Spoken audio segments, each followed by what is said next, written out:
welcome back, and welcome to those of you who are joining us for the very first time. This is episode 3 of the weekly podcast, Beyond the Womanist Classroom. I am your host, Dr. Mitzi Smith. I am a professor, a womanist, biblical scholar, and author. My co-host today, why do I always get stuck on that word? My co-host today and conversation partner is Miss Rebecca Christian. She is a longtime public school educator, and we have known each other long before I earned my PhD, and long before, and actually before I earned my master's, before she earned her master's in education.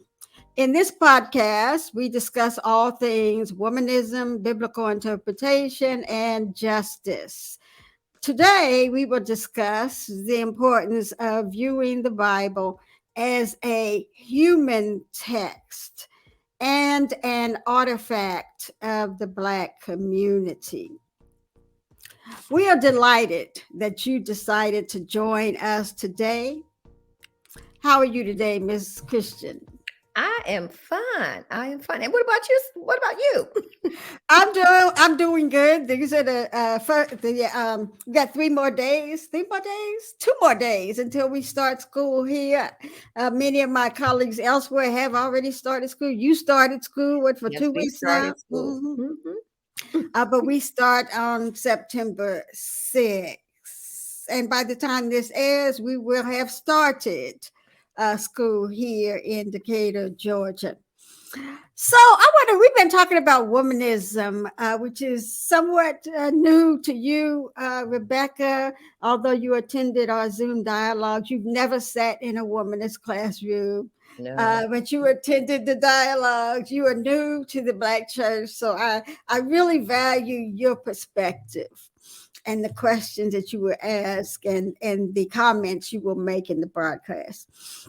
So, we said that the Bible is an artifact. That sounds strange, right? But artifact is something of interest or of importance, cultural or historical importance to a people or community. And it has been for the Black community, and long before we were enslaved in this country. But it became even more so important, perhaps in good and bad ways, with colonial missions, right? The very use of the Bible to conquer other peoples and to diminish the cultures, including language and spirituality. So when we think about what is sacred, right? The Bible is sacred, and it's considered inspired by a community. A community determines whether something is considered sacred, or individuals as well, whether it's considered inspired. And what does that mean, right? But what is inspired is still, normally, if we're talking about human beings, it is still human. And when we think about the Bible, it is human constructed and human centered. What do you think? What is your response when you hear that? Well, when I hear that, it just makes me think that humans have the same kind of pitfalls that other humans possess, meaning that the biases that people have go into writing, their point of view, how their cultural experiences, and depending on whether or not they have been impacted by other people, will also show up. Uh, Also, it will also, maybe in some respects, I think, determine who's included and who's not, and how those people may show up in the different stories. So that's what I just think about that, because even in education, the Bible is considered literature. I mean, they use parts of the Bible in some of the I'll just say maybe the AP advanced placement coursework. So the Bible is considered literature. So I mean, looking at that from that point of view, you can say, yeah, humans had some kind of impact on the messages here. And I think, yes, it may be divinely inspired, if you want to say, take that route. But then again, someone, we have paper, it has print, it didn't fall from the sky. So somebody put it there. So, and I'm always wondering sometimes behind, like, what made somebody put the things together this way, or Mm. this arrangement.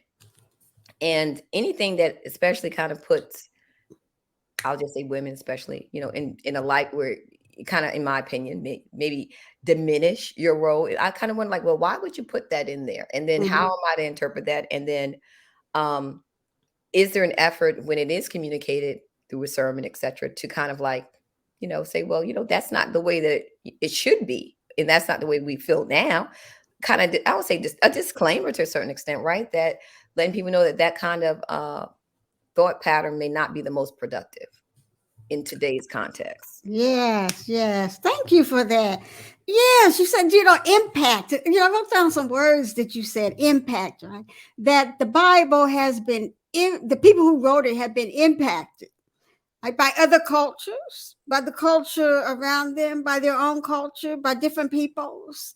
It didn't drop out of heaven, right? The Bible did not drop out of heaven, where people perhaps may not have culture. I don't know what happens in heaven, right? How we understand heaven, as sort of a pristine place, untainted by human beings and human sin, right? But I don't want to get into this, but this thought came to mind because I said it to my sister once, and she got a little bit angry with me. But just think about the idea, if the way we think about heaven, and yet when you think about the book of Revelation, that there was war in heaven. So, and I sort of facetiously said to my sister, "Well, why do I want to go to heaven where they can have war too?" I do want to, I do look for God to hopefully through us, and perhaps God will have to do what God did in the story of the flood. But we do look for a place where that is like a euphoria, right? Hmm. But I think we have a lot to play in creating that space, or creating something different, something opposite. You also said the Bible's literature, right? Yes. So as an educator, when you think literature, what is it? You mentioned some of the things, right? That human beings wrote it. That is printed on the paper of the era. In our day, since the printing press, I think 14th century, right? We Hmm. print. We Hmm. use ink. It's printed. It's become much more sophisticated. Right. What other aspects can you think of Well, I literature? just want to know, how did the arrangement come about? I mean, I Mm. understand Genesis, right? That's what I understand. I understand maybe the revelation part, right? But who and how was it decided what went in the middle? And maybe this is the part of the Sunday school message I missed, but No, that's not really talked about in Sunday school. Sunday school probably says the Bible is inspired, it's authoritative, and reads it as one book, one continuous book with perhaps in a somewhat of a successive way, unfortunately. But we're not going to get into the canon. But I will at one point recommend cases. There are books out there on the canon, the development of the canon. They don't always agree, but we do know that. Dominant forces, dominant groups, people like the emperor had a part in the creation of a canon. There were several canons actually, right? And there still are. We still have several canons. We have the Protestant canon. We have the Catholic canon. We have the Eastern Orthodox canon. So we don't have just one Bible. And all of these people are Christians. It's amazing how I have students say Catholics aren't Christians. Yes, they are Christians. We have, of course, a Hebrew Bible, a Jewish Bible, right, and so forth. but Uh, humans all had something to do with Yes, output, right? humans Okay, have I get it. I something to do. digress. Yes, yeah. No, you have not digressed. That's a good question. But we're not going to necessarily get into that in this podcast. In that sense, maybe you digress. But it's a good question, right? But there are books on there, different books. They don't always agree whether the canon was developed in the second century or in the fourth century or beyond. But regardless, at this moment, we have more than one canon, right? And so, yes, human beings decided what the canon would look like, what would go into it, what would be left out. You have books like the Book of Esther doesn't even mention the name of God, for example. You have a book like the Song of Solomon, very sexual. I wonder how often we preach on that. So, yes, so it is a very human text, very human constructed. It uses the literary conventions that human beings use, stories, poetry, right? Those are as old as human beings. The telling of stories, the passing down of stories orally, and then finally in print, right? Or in writing, different writing materials. So human beings, fallible human beings. I don't know a human being that is perfect. Really? I don't know a human being that is perfect. I mean, God didn't even create, obviously, Adam and Eve so perfect that they couldn't make a mistake, according to the story, right? It is written in human language, right? It is for our consumption. It's not for God's consumption, it is for our consumption. It is written for human beings, by human beings, and it is about very imperfect human beings, troubling and troubled human beings, oppressive and oppressed human beings, violated and violent human beings throughout the text. Human beings much like us, right? And communities. So then what we get then when we think about depictions of God, what do we get? Human depictions of God. Human characterizations of God, of Jesus, right? Of interactions between God and Jesus. So God is depicted, God is constructed in various ways. And there's not just one theology. I know we had this thing called systematic theology, but it's not just one theology. In the Bible, there are many and many ideas about God. And because you have many witnesses, many testimonies, sometimes they don't agree and they are very contextual. Each is context. Each must be considered in its context. So you see, you have depictions of God through through the lens of human experience and imagination. Well, can I just cut in for a second? Now, I've Mm-hmm. heard people argue, it doesn't really matter what God looks like, and I mean, they might have representation that represents a completely different group, ethnic group than their own. And I don't know if that, I often wonder if that makes a difference, psychologically. I want, this is just something me thinking out loud, like kind of Mm-hmm. like, if you're doing that, why are you doing that? And why would it not be someone who looked like you? That's just one of the questions that I kind of ponder sometimes. Like, Mm-hmm. not that it's a bad thing. I don't want to put any qualifications on it one way or another that So people have tell to me try to, again what you mean by that, if you're doing that. um, using different representations. Like, let's say that there might be I'll just see a picture of someone says that it might be Jesus, right? And Jesus may be uh maybe Caucasian, right? But they're not Caucasian. And I just wonder how it, but what I don't see, what I wonder about, at least some of the space I've seen, if I have gone into a home of someone of another ethnic group, I don't often see someone who is not of the dominant culture represented, unless it's part of Mm-hmm. their own culture, Mm-hmm. if that Mm-hmm. makes sense. Mm-hmm. Yes, yes, So yes, I yes, just yes. kind of wonder what's going on there. I wonder to myself, just what is going on there, where some groups are like, okay, well, maybe if it's a different type of religion culturally, they'll have things that represent that look in their ethnic group's representation, versus in some where it's complete opposite. And Mm-hmm. I wonder what would kind of make that choice, that shift in thought pattern, you know, and that I hope that it does not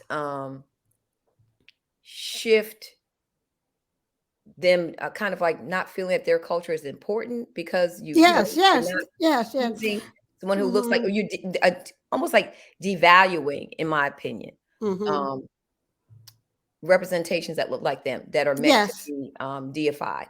Definitely, definitely, definitely. So I think you're getting at the white Jesus that is everywhere. Yeah, I mean, well, For example, yeah, I mean, I'm yes. just saying. I mean, Mhm, but what I've noticed is that mhm. I have not seen that in, I'll just say, spaces where there may be whites. I just have not seen ethnic groups, other ethnic groups per se represent. And I could be wrong. I haven't seen every single space, but I just haven't seen it. And I wonder why it often happens, or I've seen it. Yeah. So let me clarify. So you're saying that you don't see in for example, dominant white spaces, you don't see a brown Jesus or a No, I don't black see that. Jesus, but I you don't see do that. see the opposite quite a bit. Yes, Yes, in African American, Africana spaces, right? yes, A white Jesus. yes. Yes, yes, yes. I But see. I see. that yes, that's important. And so yeah, so that has a lot to do with how Jesus has been painted over the years, rendered, represented in art and so forth over the years, represented in the Bible, in the art in the Bible, right? Uh, so Dr. Sheila Winborn wrote an essay. She's a art historian and a theologian. She wrote an essay about that and the impact of the right Jesus in the book Teaching All Nations, which myself, I, and Lalita Jayachitra edited. Right? So Teaching All Nations is a whole essay, but we'll get into that later. That's an important conversation to have. Yes, and that's a great question about representations. And you get that in the Bible. Go ahead. But I'm saying that the kind of, like, to me, it looks at, like, when you talk about the human impact of, how the Bible is received by Mm-hmm. people. I think that Mm-hmm. that's part of the receiving, that the Mm-hmm. communication that Mm-hmm. someone's getting from somewhere in that text. Also, what they see around it, but somewhere, in my opinion, could be possibly reinforcing something that makes them feel that the value should be placed on this particular dominant culture, and not Mm-hmm. necessarily your. Would think and hope that people would, consider their self identity be, most important, or to really love it.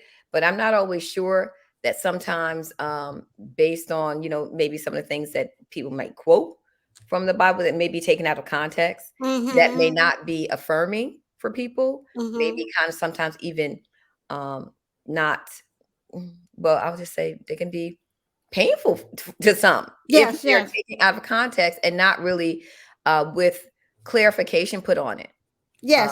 And I would suggest that it doesn't have to be taken out of context to give a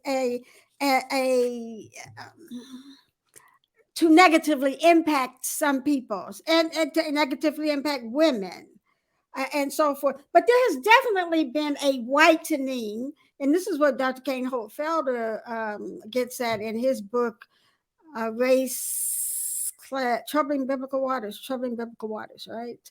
Is the white and other scholars, the whitening of Africa, for example, in the Bible and in scholarship. Right. I mean, the Bible is a translation. Even if we get if we have an English translation, most of the all the translations are basically by, and they are interpretations, predominantly white men, and that makes a difference. That makes a huge difference. And so yes, we do plan to get into that as well. But I want to get back to the general idea, right? And then look at a little bit at think a little bit about a text, the story.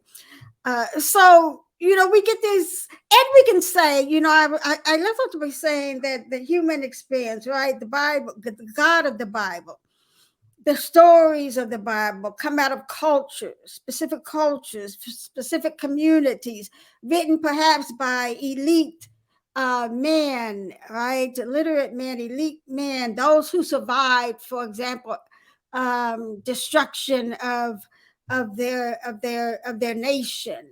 Right, often the elites were taken away. The best people. We get this story in the Book of Daniel, where when Babylon captures uh, uh, Jerusalem and destroys it and leaves a people there, they take the best of them, even the kings with them, right?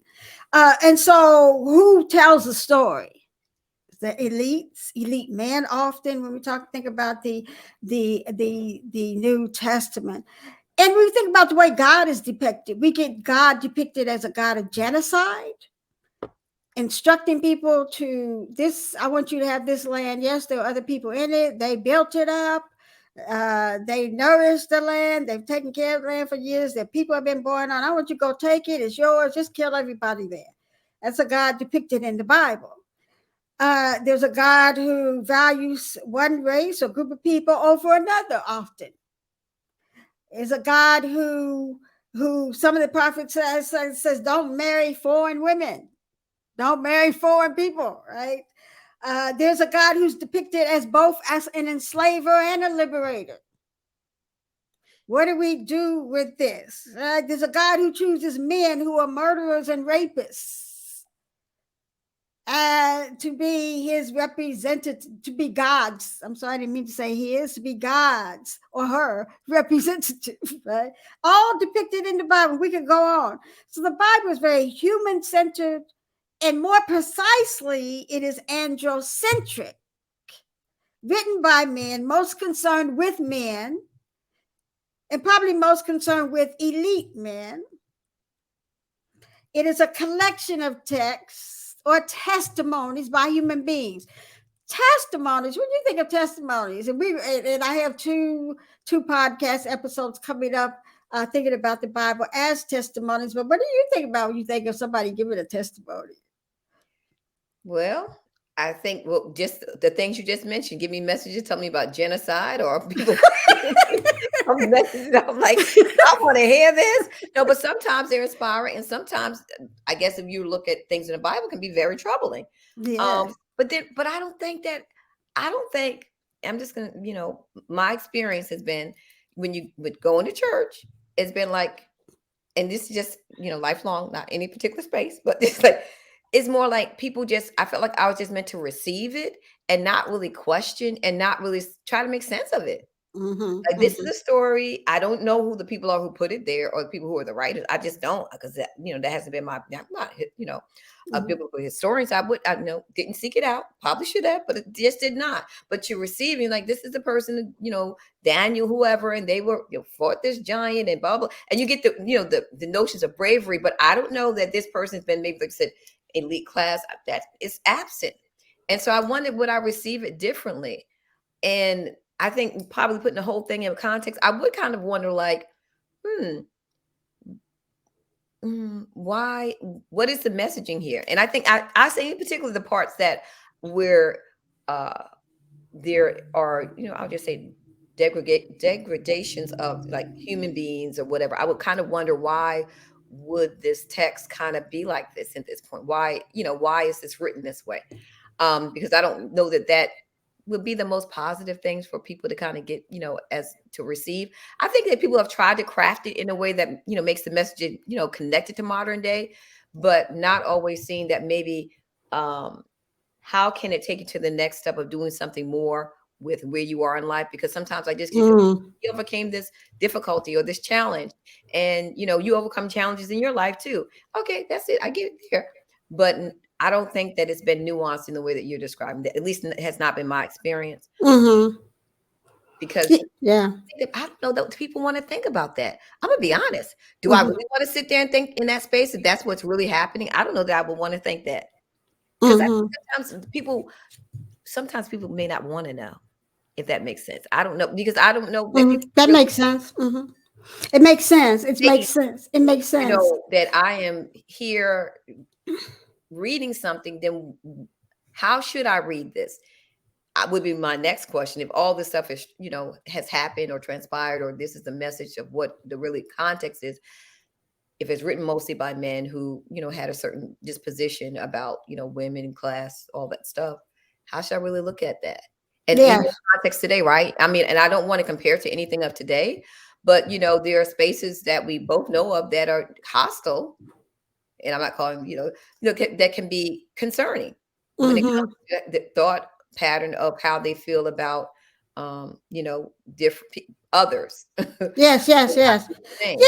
Yes, but so I would say, there was things that people don't want to talk about because perhaps we're living our lives sometimes in these boxes that have been crafted theologically based based on theologies, for example, that say women are submissive to men, and you're living your life that way, and this is what you believe God said, and you start to mess with that box, and I'm in a very submissive marriage, but yes, I may not want to hear that. But if I'm in a marriage and my husband wants me to be submissive, and I'm like, we got to talk about this. I'm not. I have a problem, but then I have this scripture, the way the scripture has been read, being used against me, right? I may be the person who needs you to look at that differently because I'm being oppressed in my home. I may come to church each day waiting for you to say or somebody say something different. And I think to build on that, it's like that about wives submit to their husbands. I mean, I people are human. Let's say that, right? So humans have flaws, and I think some things can be definitely used in a way that can be as a weapon that may not be healthy for people. And I think that in any and I know that there may be situations like you're saying that people are in things that may not be right, but there are certain things that people are using in place to kind of keep them in those roles that may not be Yes. healthy for them. Yes, yes, And I think yes. that goes back to the critical thinking. If you've had that opportunity, right? Because some people have been taught, don't question anything. That's right. That's right. Don't say anything. And That's they right. won't even have those conversations about it. So those people can never, unless I know something, like you said, that one word that sets them free happens. Yes, yes. Or they set themselves free. I think you have more and more people who are setting themselves free, perhaps not enough, from oppressive theologies and readings of text they find, and they just choose not to go. I Mhm. remember a woman who, because of the many womanist scholars who are questioning the Bible on Twitter, I remember some years ago a woman saying, this happened to be an African American woman, saying she found her church on Twitter. Right? No, not in it, not in the church building, but on Twitter, right? So yes, very imperfect, and I think anything that's imperfect should be up for critique, right? Anything that's human should be susceptible to critique. Is susceptible, should be, right? Should be open for critique. The Bible is not, and I've said this in my classes and over the years, right? That the Bible, you probably heard me say it in the Zoom dialogues, that the Bible is not synonymous with God. I don't care how many times we call it the word of God with a capital W, it is not synonymous with God. And so, I think about think about this. I want to think about this in the context of two texts I want to think about that come from Acts of the Apostles, right? So in chapter 7 of Acts, the longest speech in the Acts of the Apostles, Stephen's speech, he gives this long speech, and towards the end, he says, the Most High, talking about God, the God of Israel, does not dwell in houses made with human hands. Think about that in the context of this very human Bible, right? Some people, yes, may want to stone me at this point, but anyway, so God, I just think about all the money sometimes we put in just a building, and we value church buildings over people. If Stephen made this speech today, he may be lynched too, right? The Most High does not dwell in houses made with human hands. Right now, yes, words, God's words, or human ideas. All our ideas about God are human. We are human beings, right? There are those housed in the Bible. But according to, if we took Stephen's words and applied them broadly, what are the implications of that, right? And then we go to the same book of Acts, chapter 17, right? Where Paul, this time he's in Athens, and he sees all these idols, right? And he sees this altar with an inscription that says, to the unknown God. All right, these are people who worship other gods. And Paul says, I know that God. It wasn't Israel, it wasn't Jewish people, it wasn't who put the inscription there. It was people who worship other God idols. And Paul says, I know that God. That is a God that created everything, right? And then he says, quote, this is from the New Revised Standard Version, the God who made the world and everything in it, he who is Lord of heaven and earth, does not live in shrines made by human hands. And I think too often the Bible has become a shrine. And what does that make God? An idol. Mm-hmm. God is bigger. God is more. God transcends our humanity, and anything we construct is my view. And therefore, anything we construct is up for critique. Should we apply, I'm asking, this human constructed idea of God, this to the Bible as well? Yes, I'm saying you can be sacred and critiquable. It could be sacred and still should be the object of art. Critical thinking. God gave us brains. Yeah, I think that's what it goes back to asking questions, right? And if you're in a space that doesn't allow you to ask questions, then that's a problem. Yes. And, I would encourage you to, find a space where you can ask questions. But yes, and that's another topic too, coming up later, asking questions, right? So when I think of Howard Thurman, that great African-American mystic and theologian and author of Jesus and the Disinherited, for example, his grandmother, Nancy Ambrose, was a former enslaved woman, and she rejected most of Paul's writings. That's more than half of the New Testament she rejected, right? Because she said her answer to is that the word of God? Her answer was no. Because of how often it had been used, and it could be used because of what it said, right? You can't contextualize, in my view, slaves obey your masters. It's there. It's in the Bible. It's a part of the house, what we call the household codes, how households should be run. Man at the top, slave at the bottom. And if you think about these codes that always have at least a slave in there, we are primarily thinking about elite households. Now, there were some not so elite households that had enslaved persons too, but most had enslaved persons. So it also is not only an oppressive, top-down, patriarchal, androcentric model, but it's also an elite model. James Baldwin had no problem referring to Paul, I think in his book, The Fire Next Time. The Fire Next Time, referring to the Apostle Paul as self-righteous.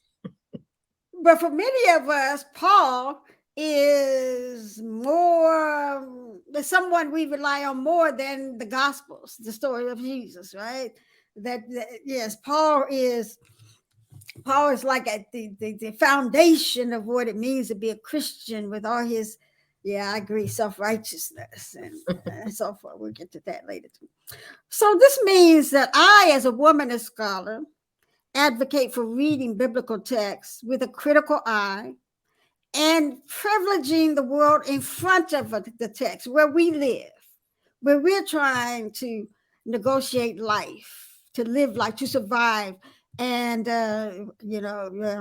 we try to thrive. We never, if you happen to live in a world where you're always, even when you're surviving, have to contend with racism, sexism, classism, whatever, homophobia, whatever, it's hard to see how you thrive. It's like you continue to survive and seek a quality of life. But here, where we believe God lives, we serve a living God, not a dead God. I think Brian Blunt said once in his essay in Struggling with Scripture, not a God fossilized in an ancient text. God existed before the canon. God exists beyond the canon. God exists now. And so the canon is not the be all end all. And I know some people have a problem with that. So depictions of even God and Jesus should be open to critique. And that's why I critique Jesus in the story of the Syrophoenician woman in March 7. And you can find that story because we're ready to wrap this session up. But you can find my reading of the Syrophoenician woman in my Womanist Sass and Talk Back. We've been talking back to the Bible today.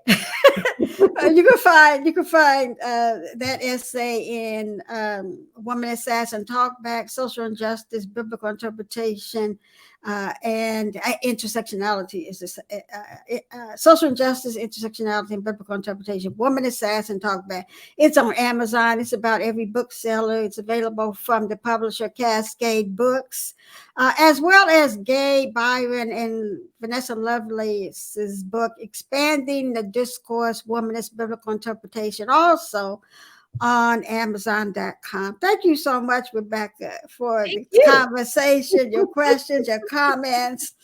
Follow us on at Beyond TWC, at Beyond TWC on Twitter. Join the Beyond the Womanist Classroom Facebook. It's a private group for those who are serious about engaging womanist biblical interpretation and furthering this conversation in that space. Ask your questions there and share your podcast ideas. Thank you so much again for joining us in this second episode. We are so blessed and delighted that you were here.